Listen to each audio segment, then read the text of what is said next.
My name is Daniel, and until 3 months ago, I thought I had a normal, happy life. I was married for 11 years. I had 2 kids, a stable job, a quiet neighborhood, the kind of life people don't post about much because nothing dramatic ever seems to happen. Or at least, that's what I believed. I worked long hours as a construction project manager. My wife, Emily, stayed home with the kids after quitting her job when our second child was born. We weren't rich, but we were comfortable. Or so I thought. The cracks didn't appear all at once. They crept in slowly, quietly, like water seeping into walls. Emily became distant. Not cold exactly, just absent. She smiled, cooked dinner, asked about my day, but it felt rehearsed. Like she was following a script she'd memorized long ago. At first, I blamed myself. I worked too much. I came home tired. Maybe I wasn't present enough. So I tried harder. I planned date nights, bought flowers, took the kids out so she could rest. But nothing changed. If anything, she seemed more impatient, more eager for me to leave again. Then came the night that changed everything. I came home early. My project got shut down unexpectedly due to a safety inspection, and for the first time in years, I was home before sunset. I didn't text Emily. I thought it would be a nice surprise. As I pulled into the driveway, I noticed her car was gone. That wasn't unusual. She often took the kids to activities or visited her sister. But when I opened the front door, the house was silent. Too silent. No TV, no music, no kids laughing. I walked inside and noticed something small but unsettling. Emily's laptop was open on the kitchen table. She never left it unattended. I shouldn't have touched it. I know that. But something in my chest tightened, urging me forward. The screen showed an email inbox. Not her usual one. It was an account I'd never seen before. And the subject line of the top email froze me in place. I miss our life. I wish things were different. I sat down slowly, my hands trembling. The emails weren't hidden behind a password. She hadn't logged out. As I scrolled, my heart sank deeper with every line. They were talking about us. About how she felt trapped. About how she stayed for the kids. About how she never loved me the way she loved him. Him. A man named Ryan. I read messages dating back over 7 years. 7 years. This wasn't a recent mistake. This wasn't a moment of weakness. This was a second life. They talked about secret trips. About money. About plans. And then I saw something that made my blood run cold. Ryan wasn't just her emotional escape. He was financially tied to her. Emily had been slowly draining our savings. Sending him money. Helping him get back on his feet. Money I worked years for. Money meant for our children. I closed the laptop when I heard the door open. Emily walked in smiling, carrying grocery bags. Her smile vanished when she saw me sitting there. "Why are you home?" she asked. Not "are you okay?" Not "what's wrong?" Just "why are you home?" That's when I knew. She wasn't scared I'd discovered the truth. She was angry that her routine had been disrupted.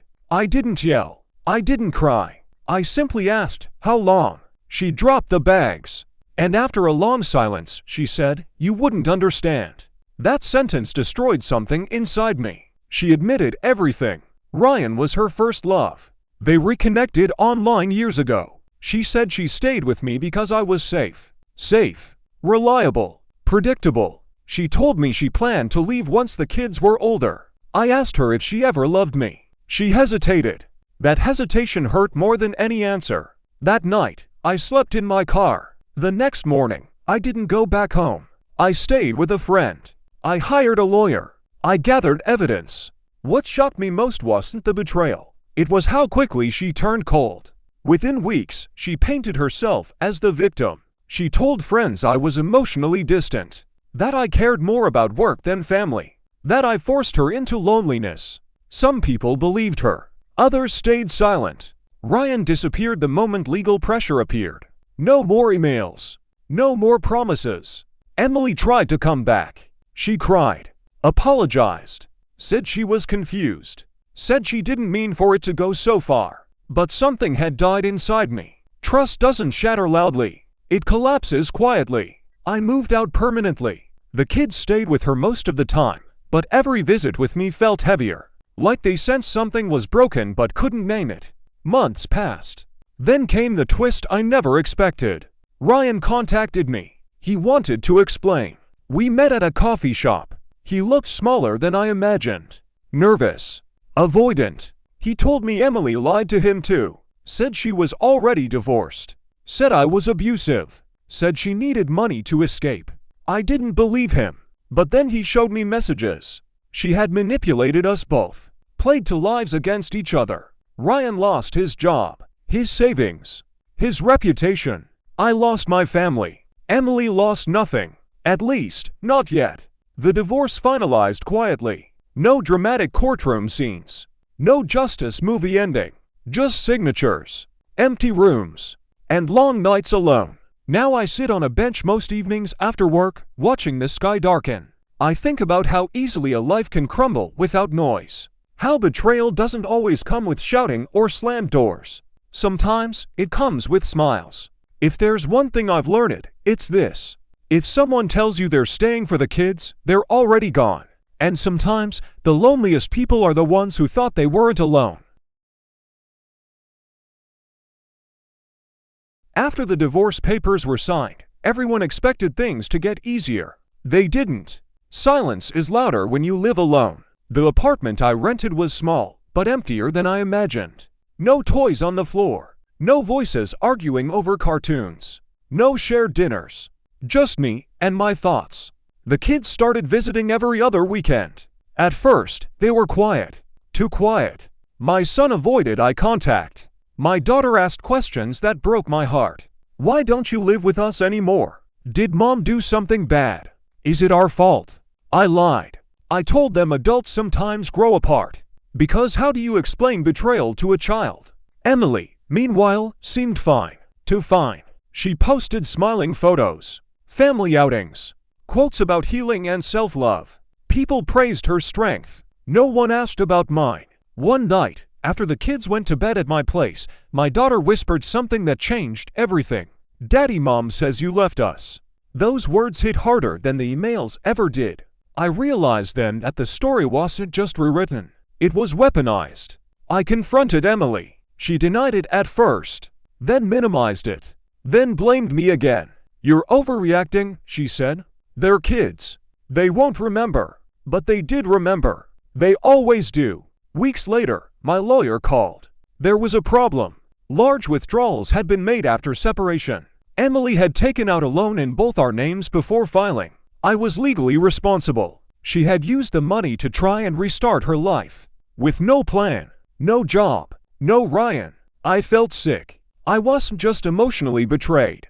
I was financially destroyed.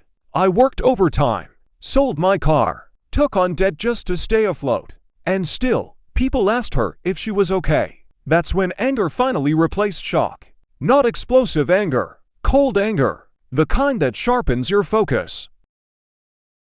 The breaking point came on a random Tuesday. I was at work when I got a call from the school. My son had a panic attack. They couldn't reach Emily. I left everything and rushed there. He was shaking, crying. He thought I wasn't coming.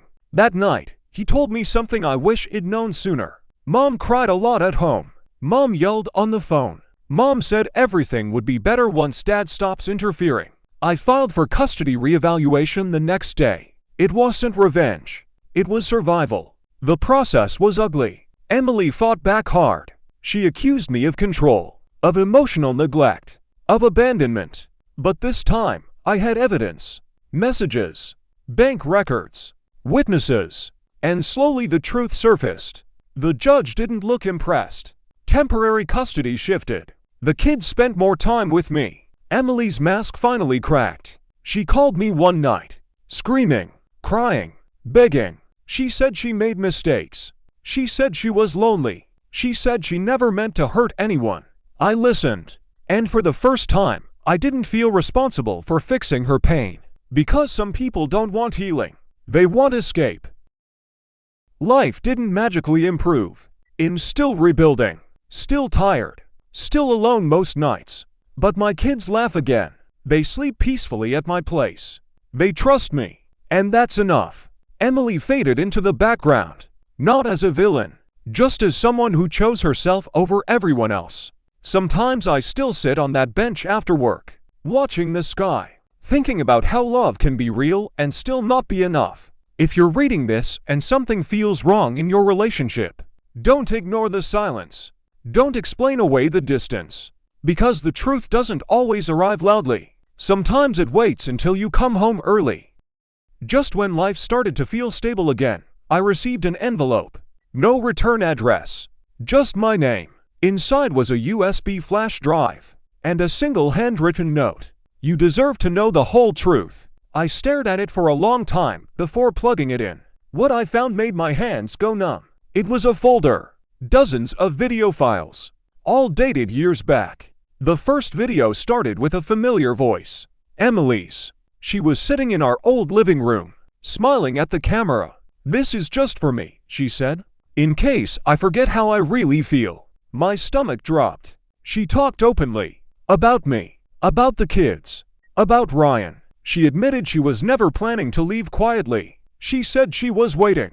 Waiting until I earned more. Waiting until the kids were old enough to side with her. Waiting until she could walk away with everything. Then she said something that made me pause the video. "I need to make sure Daniel looks like the bad guy. Otherwise people won't support me." I watched for hours. Video after video. She documented everything. Her lies. Her manipulation. Her strategy. And then the final clip. It was recorded 2 weeks before the divorce filing. She looked angry. Cold. "I don't love the kids the way people think," she said. "They're leverage. Nothing more." I felt sick. The next day, I confronted her. She didn't deny it. She just stared at me and said, "You weren't supposed to see that." That was the moment I realized something far worse than betrayal. I had been living with a stranger. I took the USB straight to my lawyer, then to the court, then to child services. The process was brutal, but this time, there was no narrative she could twist. No tears that could erase evidence. Full custody was granted. Supervised visits only. Emily didn't scream. She didn't cry. She simply went quiet, as if the game had ended. Months later, my oldest child asked me a question I'll never forget. "Dad, did Mom ever love us?" I didn't know how to answer, so I told the truth. Some people love in ways that look like love until you see it clearly. Emily moved away. No goodbye. No explanation. Just gone. Sometimes I wonder if she ever felt regret. But then I remember her words on that video. And I stop wondering. Because the scariest thing I learned wasn't that love can disappear. It's that some people never had it to begin with.